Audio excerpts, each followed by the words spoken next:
အားလုံးပဲမင်္ဂလာပါ Natural Hydrosol မြန်မာ page ကနေပြီးတော့ပြန်လည်ကြိုဆိုလိုက်ပါတယ်ဒီနေ့မှာတော့ကျမက chamomile ကိုအသုံးပြုပြီးတော့ essential oil နဲ့ hydrosol ကိုပြုလုပ်ပြသပေးသွားမှာဖြစ်ပါတယ်chamomile ပန်းဟာဆိုရင်ဖြင့်ကျမတို့အရန်ကိုဆေးဘက်ဝင်ပြီးတော့ skin care မှာ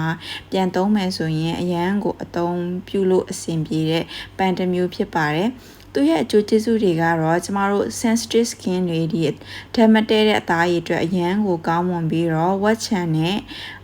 anti aging အတွက်လည်းအရန်ကိုကောင်းမွန်ပါတယ်အရွယ်မတိုင်ခင်အသားရည်တွန်းတာတွေအတွက်ကိုအရန်ကိုကောင်းမွန်တဲ့ပန်းတစ်မျိုးဖြစ်ပါတယ်ဒါဆိုရင်တော့ကျမတို့သူ့ကို hydrosol ဆက်ချမယ်အရင်ဆုံးအနေနဲ့ကျမတို့ရေနယ်လီတာကိုဒီချက်မဲ့အိုးထဲကိုချိန်ထည့်လိုက်ပါမယ်ပြီးသွားရင်တော့ကျမတို့ပထမတစ်ထပ်မှာရေထဲမှာဖြစ်ပြီးတော့ဒုတိယတစ်ထပ်မှာပန်း6တွေထည့်ပါမယ်ဒီကြေးအိုးနဲ့ကြတော့ကျမတို့ပန်းနဲ့ရေနဲ့ကိုရောထည့်စရာမလိုပါဘူးတက်စီခွဲထားရမှာဖြစ်ပါတယ်ဆိုတော့ကျမတို့ပန်းတွေကိုဒီအပေါ်တစ်ထပ်မှာထည့်လိုက်ပါမယ်ဒီနေရာမှာကျမတို့ lavender တွေဒါမှမဟုတ်နင်းစီပန်းတွေတခြားကိုထည့်ချင်တယ်ပေါ့နော်အသားရည်အတွက်အကျိုးပြုတဲ့ပန်းတွေကိုကျမတို့အသုံးပြုနိုင်မှာဖြစ်ပါတယ်ခါမိုမိုင်းရဲ့နောက်တခုအကျိုးပြုစေတဲ့အရာတွေကြတော့သူကကျမတို့အိတ်ဆက်ခြင်းအတွက်ကိုလည်းအရန်ကိုကူညီပေးတာဖြစ်ပါတယ်သူရဲ့ essential oil အနံ့ကကျမတို့ဒီအခန်းမှာသွားပြီးတော့ဖြန်းထားမယ်ဒါမှမဟုတ်ကျမတို့ဒီဖျောင်းမွေးတွေထဲမှာထည့်သုံးမယ်ဆိုရင်လည်းကျမတို့အိတ်ဆက်ခြင်းအတွက်ကိုအထောက်အကူပြုစေပါတယ်ဆိုတော့ဒါကိုကျမတို့တေချာလေးဖုံးလိုက်ပါမယ်ပြီးသွားရင်တော့ကျမတို့ဒီမှာရေထည့်ထားတဲ့အိုးထဲကိုသွားပြီးတော့တက်လိုက်ပါမယ်အိုးနဲ့ဒီပထမထပ်နဲ့ဒုတိယထပ်မဆက်ခင်မှာကျမတို့ဂျားကန်အနေနဲ့ဆီလီကွန်အပြားလေးကိုထည့်ထားပါမယ်ဒါမှကျမတို့ပြုတ်လိုက်တဲ့အခါမှာအငွေ့ကအပြင်ကိုပြန်မထွက်မှာဖြစ်ပါတယ်ဆိုတော့ပြီးသွားရင်ကျမတို့ဒီကနေပြီးတော့ဒီမှာဒီပထမနဲ့ဒုတိယကိုဒီနှစ်ထပ်ကိုချိတ်ဆက်ဖို့တက်ဒီတန်ခွင်းလေးကိုကျမတို့ပတ်လိုက်ပါမယ်ပြီးသွားရင်တော့သူ့မှာပါတဲ့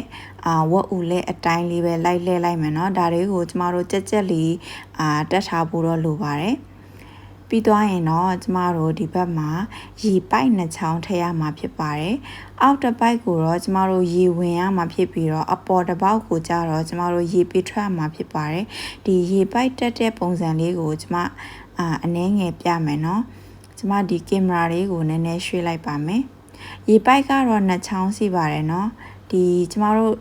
ဂျီအိုနဲ့ချက်တဲ့ဆက်တစ်လုံးဝယ်ရင်ကျမတို့ရေပိုက်နှစ်ချောင်းကပါပြီးသားပါအပြင်မှာထပ်ပြီးတော့ဝယ်စရာမလိုဘူးပေါ့နော်ဒါပေမဲ့ကျမတို့ဒီရေပိုက်ခေါင်းမှာပြန်ဆက်မဲ့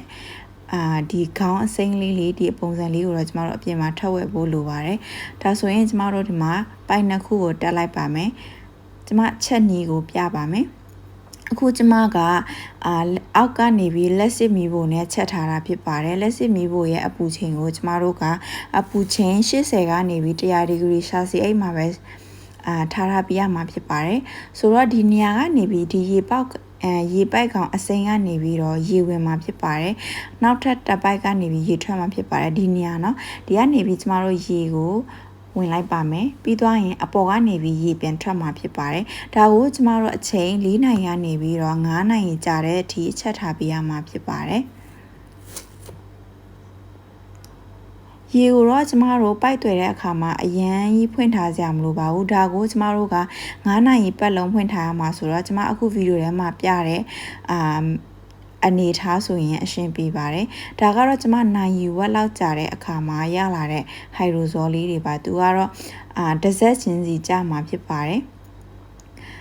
နိုင်ဝက်လောက်နေရင်ဒီလောက်ရပါတယ်ခဏနေကြရင်ကျမတစ်ခေါက်ပြန်ပြီးတော့ပြပါမယ်2နာရီနောက်ပိုင်းပေါ့နော်ကျမချက်တဲ့အခါမှာအခါကျရင်ကျမ essential oil လေးတွေအနည်းငယ်ထွက်လာတာကိုကျမဗီဒီယိုလေးနဲ့ပြချင်ပါတယ်ဒီမှာပါအမှကျမသုံးတဲ့ခါမိုမိုင်းကြတော့လေကျမဝယ်ထားတာအနည်းငယ်ကြာသွားပြီးမှပြန်လာလောက်တာဆိုတော့လေ essential oil တွေတိတ်မထွက်တော့ဘူးရှင်သူကအပေါ်မှာနည်းနည်းလေးပဲကျန်တော့တယ် hydrosol တွေကအထွက်များတယ်ဒါပေမဲ့ essential oil ကအထွက်နေတယ် essential oil ကဒီလိုပုံစံလေးပါအပေါ်မှာအစီပြန်နေတဲ့ပုံစံလေးသူကအစီဆိုရင်အပြင်အပေါ်ကိုတက်လာမှာဖြစ်ပြီးတော့အောက်က hydrosol အရည်တွေကအောက်မှာရှိနေမှာဖြစ်ပါတယ်ရရှိလာတဲ့ hydrosol နဲ့ essential oil တွေကိုကျမတို့ကတဘာဝ skin care တွေမှာထည့်သုံးလေးရှိပါတယ်ကျမဆိုရင်လက်စီlavender နဲ့ လက်ဖက်စိမ်းနဲ့ပြုလုပ်တဲ့ skin care နှစ်ဆက်ဒီနှစ်မျိုးကိုကျွန်မလုပ်နေတာဖြစ်ပါတယ်အဲ့ဒါကိုစိတ်ဝင်စားတဲ့သူတွေရှိရင်ကျွန်မရဲ့ page မှာမှာယူအားပေးနိုင်ပါတယ်ရှင်